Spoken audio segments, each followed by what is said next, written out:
Hi, so I'm back, and today I'm going to talk about the Bookish and the Beast by Ashley Poston. So here's the book.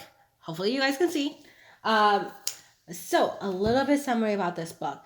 Well, first off, if you don't know this series, this is a part of Once Upon a Con series. So this is the third one. So make sure to go read one and two. I mean, you don't need to read one and two to understand this book. I didn't, to be honest. I didn't even know that it was part of the series until after I finished. That being said, people have recommended to me to go back to read one and two. So I definitely pass that recommendation to you guys.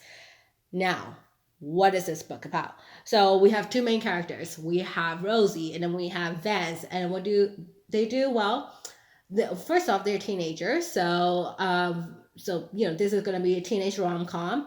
And basically, Rosie's is from like this really really small town, I believe Kansas City, and Vance is this hotshot Hollywood megastar.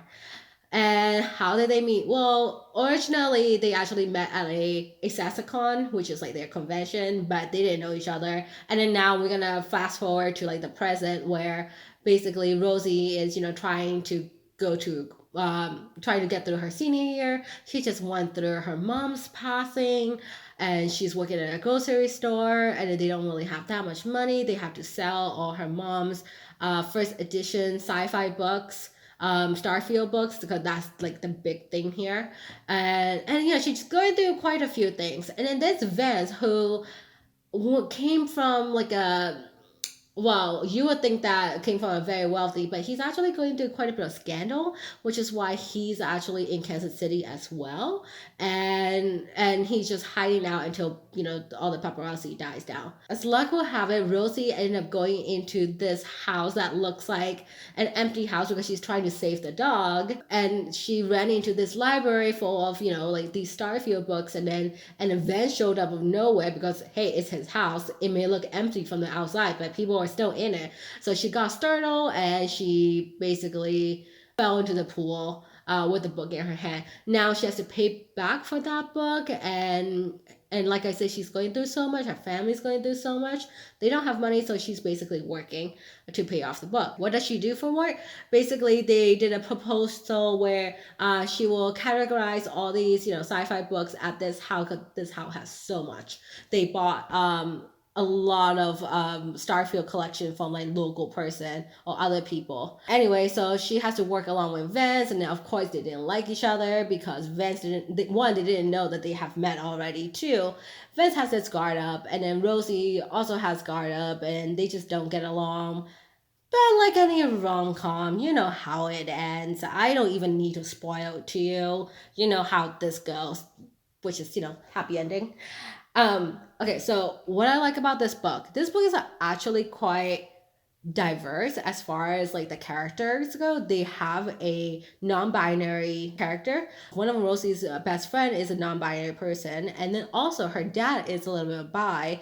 But Ashley Poston didn't really get into that. I mean, I get it. This is a YA book, and also this is not about her friend or her dad. But I would like to see a little bit more character growth, and also we get to see consent issues. So what I mean by that is at Rosie's high school, Rosie has this guy that's like, oh, I want to take you to homecoming. And he's one of those, football jock, popular kid. I mean, it's flatter that somebody's asking me, but when you say no, get the hint, get out of here. But this guy, no, he was not getting the hint. He just kept bothering her until she said yeah, but luckily she did not say yes, and then she stood to her ground.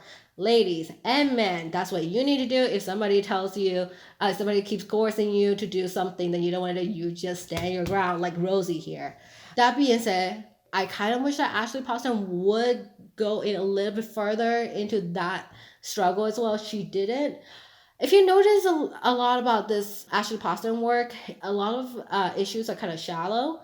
I mean, she talks about them, she doesn't dive into them that much. So that will be like my number one criticism. And then also, of course, Vance is going through, his own guard and his own wall and his own selfishness and low self-esteem. And then it is hard to put a lot of pressure on one kid. I'm pretty sure that's a lot of what Hollywood kids go through. I mean, all the public eyes on you, and that's really hard to maintain and hard to manage. You don't have time to be a kid.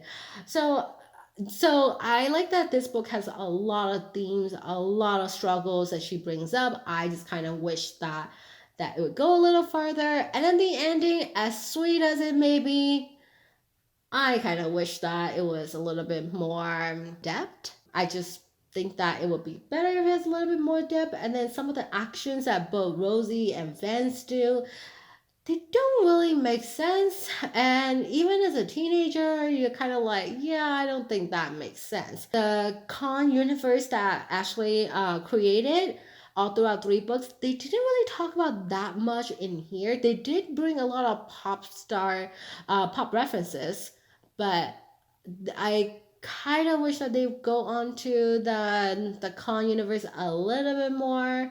But you know what? It's not bad.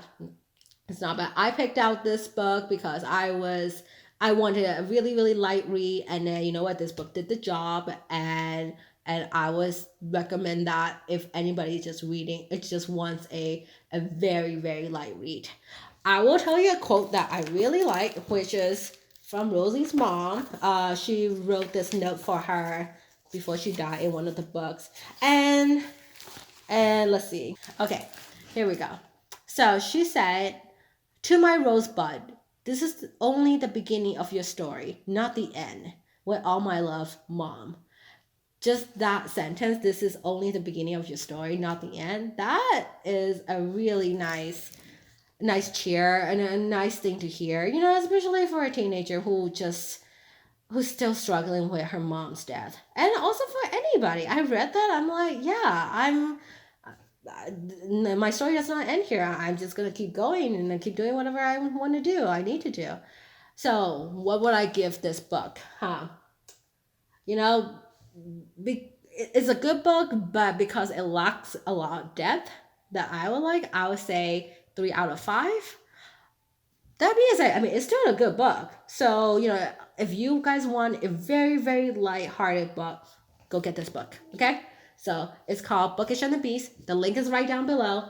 And that's it, guys. And also, we have a podcast. So if you guys want more like a book club setting kind of podcast to listen to, check us out. It is called Hall of the Shelves, and it's available everywhere: Apple Podcasts, Google Podcasts, Spotify, you know, whatever that you guys use. All right, there, guys. That's all. Bye.